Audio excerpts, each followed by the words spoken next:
This is Nelson Olmsted. Sleep no more.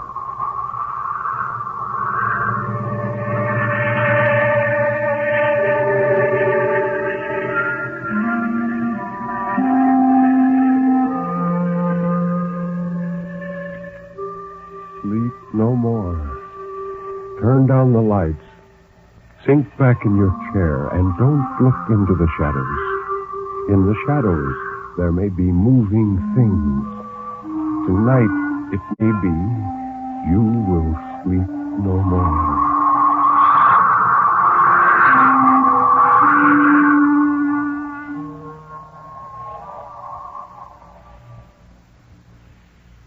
I'm going to get well, Marianne.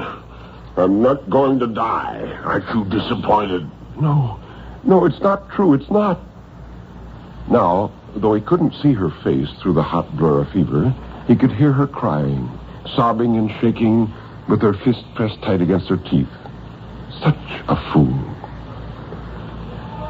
On the 8th morning, Marius woke full of strange, fiery brilliance, as if all his flesh were glass not yet cooled from the furnace. He knew the fever was worse, close to its crisis, and yet it no longer had the quality of darkness and mists. Everything was sharp and clear.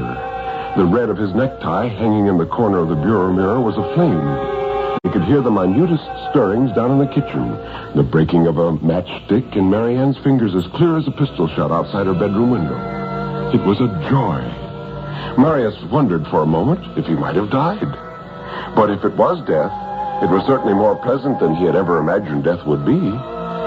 He could rise from the bed without any sense of weakness, and he could stretch his arms, and he could even walk out through the solid door into the upstairs hall. He thought it might be fun to tiptoe downstairs and give Marianne a fright. But when he was in the parlor, he remembered suddenly that she would be unable to see him. Then, when he heard her coming from the kitchen with his medicine, he decided to return. With the speed of thought, Marius was back in his body under the quilt again, and Marianne was coming into the bedroom with her large eyes wide and worried. She was such a fool, he thought. It had begun that way. It had been so easy, he wondered why he had never discovered it before. Within a few hours, the fever broke in great rivers of sweat. And by Wednesday, Marius was able to sit up in a chair. By the end of the month, he was back to work as editor of the Daily Argus. But even those who knew him least were able to detect in the manner of Marius Lindsley that he was a changed man and a worse one. And those who knew him best wondered how so malignant a citizen, such a confirmed and studied misanthrope as Marius, could possibly change into anything worse than he was. Some said that typhoid always burned the temper from the toughest steel, and that Marius's mind had been left a dark and twisted thing. At prayer meeting on Wednesday nights, the wives used to watch Marius's young wife and wonder how she endured her cross. She was such a pretty thing. One afternoon in September, as he dozed in the bulging leather couch of his office, Marius decided to try it again. The secret, he knew, lay somewhere on the brink of sleep. If a man knew that, any man, then he would know what Marius did. It wasn't more than a minute later that Marius knew that all he would have to do to leave his body behind was to get up from the couch. Presently, he was standing there, staring down at his heavy, middle-aged figure sunk deep into the cracked leather of the couch. I'm not dead, he thought, but here's my soul, my blasted, immortal soul, standing looking at its body. It was as simple as shedding a shoe. Marius smiled to himself. He would keep his secret even from Mary Ann, especially from Mary Ann. It would be fun to use as a trick, a practical joke, to set fools like his wife at their wits' edge. If only he could move things. If only the filmy substance of his soul could grasp a tumbler and send it shattering at Mary Ann's feet in the kitchen floor some morning, or tweak a copy boy's nose, or snatch a cigar from the teeth of Judge John Robert Gantz as he strolled home some quiet evening. Well, it was, after all, a matter of will, Marius decided. It was his own powerful and indomitable will that had made the trick possible in the first place. He walked to the edge of his desk and grasped at the letter opener on the dirty ancient blotter. His fingers were like wisps of fog that blew through a screen door. He tried again, willing it with all his power, grasping again and again at the small brass dagger until at last it moved a fraction of an inch. A little more. On the next try, it lifted 4 inches in the air and hung there for a second on its point before it dropped. Marius spent the rest of the afternoon practicing until at last he could lift the letter opener in his fist and drive it through the blotter so deeply that it bit into the wood of the desk beneath. Marius giggled in spite of himself and hurried around the office, picking things up like a pleased child. He lifted a tumbler off the dusty water cooler and stared laughing at it, hanging there in the middle of nothing.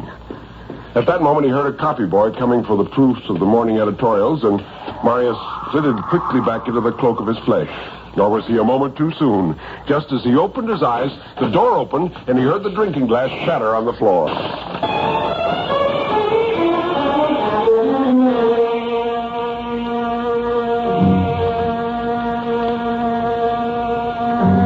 That evening, Marius said, "I'm going to take a nap before supper, Marianne."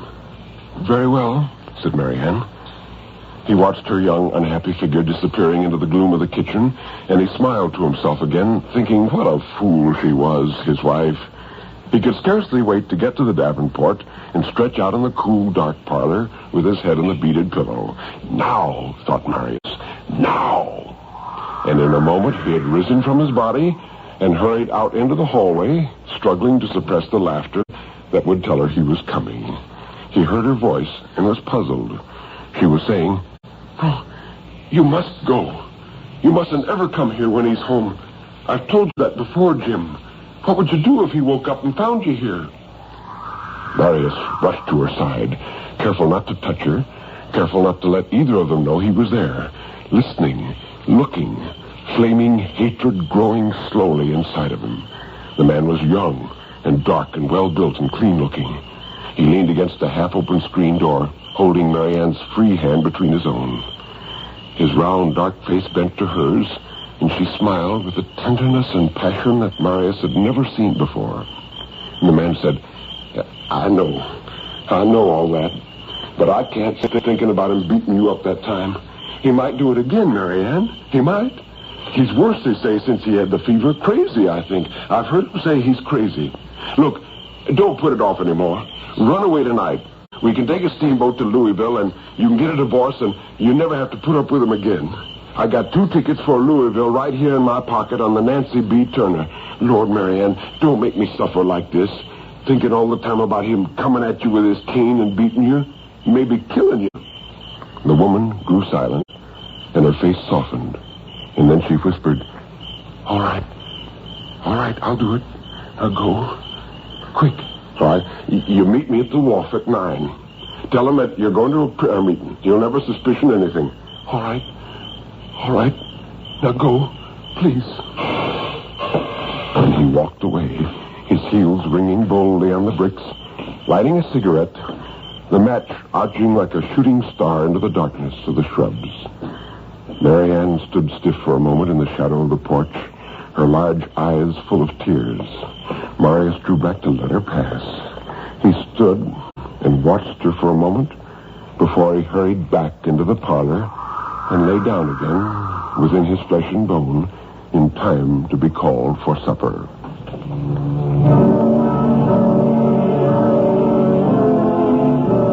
Later, Marius went down to the dock and, searching the passenger list of the Nancy B. Turner, discovered that Marianne and the man had reserved 2 staterooms, number 3 and number 4.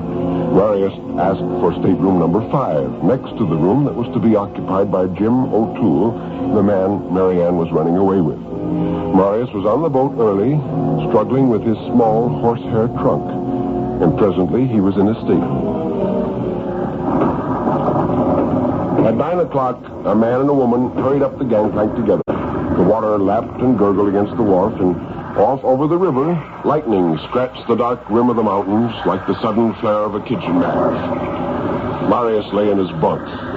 He had stiffened as he heard Mary Ann's excited murmur suddenly just outside his stateroom door, and the voice of the man answering her, comforting her. Lightning flashed and flickered out again over the Ohio hills and lit the river for one clear moment.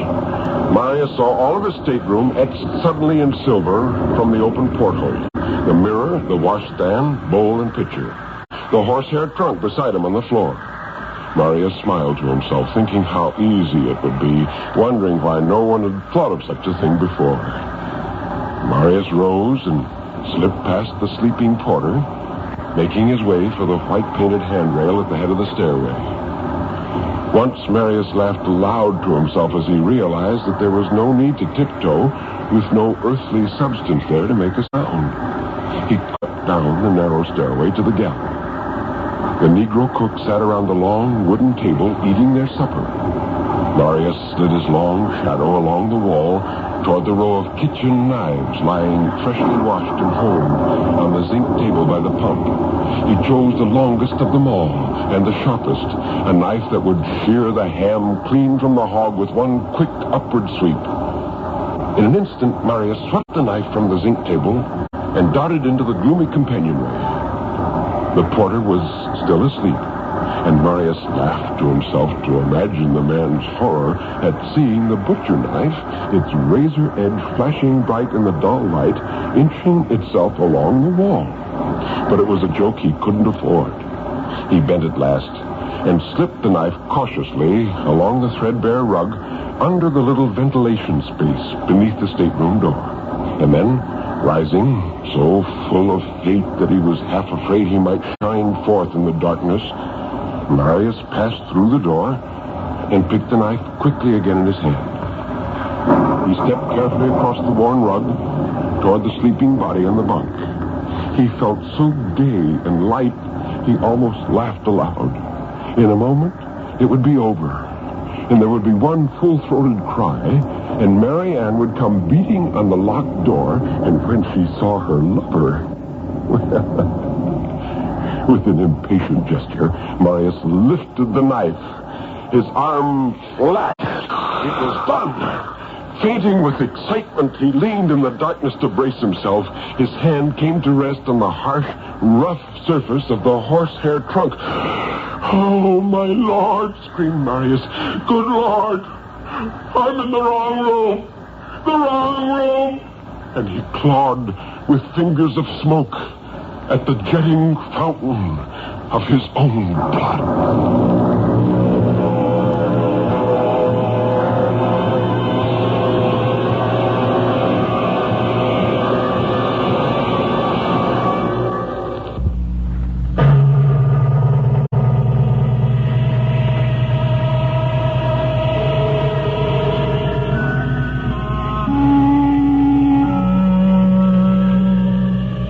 You can turn up the lights now.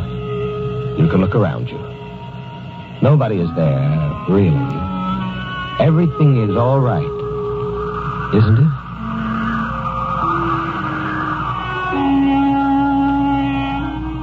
You have been listening to Sleep No More, an NBC Radio Network production directed by Kenneth McGregor. Mr. Armstead's albums are recorded exclusively for Vanguard Records. Until next week, when Nelson Armstead will again be here in person, this is Ben Grauer bidding you good night.